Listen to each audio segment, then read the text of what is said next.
So really big changes this year. You know, we've done a lot of work. Obviously, that's our second year on the new console, so we've done a lot of work around our visuals. So the game looks significantly better, especially in a number of areas. We've completely reworked all of our player models, so made them more athletic, lean. You know, at times they look quite big around the shoulders. So we've completely reworked all the player models in the game. We've also using a new technique called visible-based rendering that we've been working on now for a couple of years, which has taken the visual quality in our game to a level we've just never been able to do before.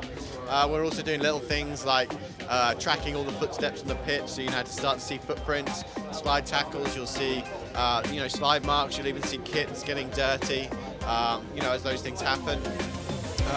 We're also now tracking the emotional state of all 22 players on the pitch, and what this does is allows us to create that emotional sort of feeling within the game that you'll see when you watch TV. So, you know, players now have a sort of memory. They know that if a late goal is very different to an early goal, you know, a late winner, they're going to act very, very differently. You know, if they keep being tackled during the game, they're going to start acting differently. You know, a great challenge at the end, a tackle game, you know, goal-saving tackle at the end of the game. Teammates are going to come in and, you know, congratulate the defender. So all of these things really are things that you'll see, and it's, you know, at times we didn't feel we had that sort of element to our game. And then obviously, most importantly of all, we've done a lot of work in gameplay, so really working on the player control, the fluidity, the feeling of the game. A lot more animations and new agile turns, and it's had a dramatic effect on how the game feels.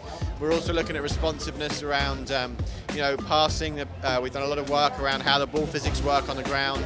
All the player touches, the foot touches are completely accurate to how wherever the ball is touched, the ball will now spin correctly, whereas previously it didn't. We kept stopping the spin. Now we're maintaining the momentum, and that's great, amazing fluidity in passing. Finally, we're also doing tackling, what we call possession tackles, where the ball doesn't become as loose as it used to do, where at times the ball will go back to the opposition, become quite frustrating. Now you go in, you win a tackle, you're more likely to win the ball, which is much more realistic. And then finally, a lot of work around our AI. Our AI now have short, medium, long-term objectives.